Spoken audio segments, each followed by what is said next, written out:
दिया ठीक।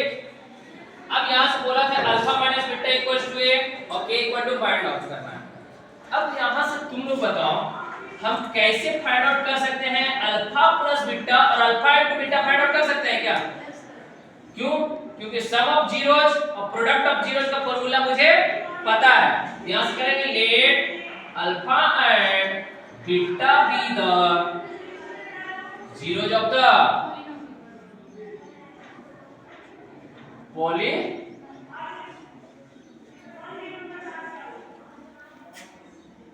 पॉलिनोमियल। अब बताओ तो अल्फा प्लस बीटा का फार्मूला क्या होता है बाबू? माइनस बी बाय ए होता है कि नहीं होता?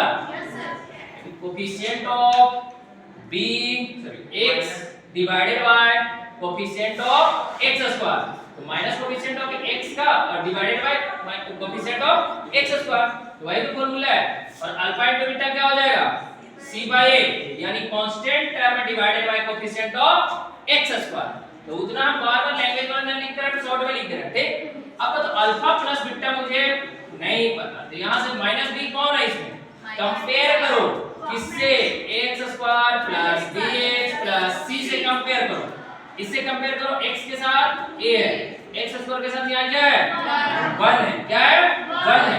और यहाँ x के साथ क्या है? b की जगह -5 माइनस यहाँ पहले से है और -5 यहाँ लगाएंगे। अब a का वैल्यू कितना है? 1। कोई दिक्कत? यानी alpha plus beta equals to minus into minus plus 5 हो जाएगा। 1 लिखते हैं तो कोई दिक्कत उससे नहीं। अब alpha into beta find out करो। c कितना है? कांस्टेंट टर्म k क्या है? a का वैल्यू कितना है? 1। क्या है? 1। अब बताओ यहां से alpha into beta equal to k लिख सकते हैं क्या? 1 का कोई वैल्यू नीचे नहीं। अब बताओ a वाला फाइंड आउट क्यों किया? मुझे तो यहाँ अल्फा माइनस बीटा दिया हुआ है। तो देखो एक कहानी बताते हैं, तुमको समझ में तुरंत आएगा कैसे हम a वाला क्यों फाइंड आउट किया। एक फार्मूला तुमको पता है क्या? माइनस अल्फा माइनस बीटा का फार्मूला अगर लिख सकते हैं तो क्या लिखते हैं? अल्फा का स्क्वायर प्लस बीटा का स्क्वायर माइनस 2 अल्फा बीटा।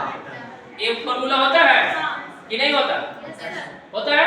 अगर हम यहाँ पे ऐसा करें प्लस यहाँ +2 देकर और यहाँ से -4 अल्फा बीटा कर दें तो कोई कष्ट है का? No sir. तो कैसे? देखो समझा रहे हैं, समझ लो, उसके बाद हम बताएंगे कहानी कैसे से।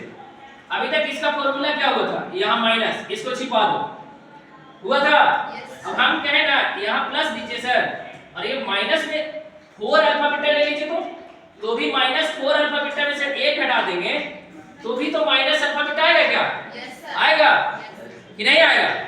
यानी इस कहानी को हम पूरा लिख सकते हैं -2 अल्फा बीटा। ए वाले दोनों टर्म को हम इतना लिख सकते हैं -4 अल्फा बीटा में से +2 अल्फा बीटा जाएगा तो यही ना आएगा। और ये चीज ही तो यहाँ चिपका हुआ था ना इस फार्मूला में, इसलिए हम इतना लिखे। क्यों लिखे वो बताते हैं। तो यहाँ से हम अल्फा माइनस बीटा का होल स्क्वायर जो दिया हुआ है, अल्फा का स्क्वायर बीटा का स्क्वायर प्लस अल्फा बीटा की जगह ये तीनों में क्या कोई फार्मूला है? अल्फा प्लस बीटा का whole square. Alpha plus beta का होल स्क्वायर हो जाएगा। अब अल्फा प्लस बीटा का whole square -4 alpha beta -4 alpha beta. अब बताओ बाबू मुझे ये टर्म पता है, ये भी टर्म पता है, ये भी टर्म पता है या नहीं? गिवन दैट में था alpha minus beta equals to 1 और अल्फा प्लस बीटा को फाइंड आउट किया कितना आया? +5। अल्फा इनटू बीटा को फाइंड आउट किया तो k आया। अब ये सभी को हम पुट आउट करेंगे। क्या करेंगे? पुट करेंगे। जितने को ब्रैकेट में रखे हैं ना ये सबको पुट करो। कहां पे? जो हम इक्वेशन यहां पे अपने से राइट किए हैं उसमें। अब तो अल्फा माइनस बीटा का वैल्यू 1 का स्क्वायर होगा क्या? Yes sir. होगा?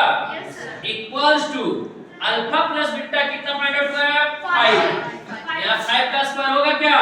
Yes sir. -4 alpha into beta क्या है? k। यहां से k होगा क्या? कोई दिक्कत? अब 1 का square 1 equals to 25 minus separate करो। कांस्टेंट टर्म वाले जो k है उसको एक साइड रखो, विदाउट k वाले को एक साइड। 4k को हम इधर ला सकते हैं तो प्लस में हो जाएगा, 25 और 1 उधर ले जाएंगे तो -1 हो जाएगा। 4k = 24। ठीक है, अब बताओ बच्चे k का वैल्यू 24 डिवाइडेड बाय 4, 6 टाइम में कटेगा यानी k का वैल्यू 6। कोई दिक्कत?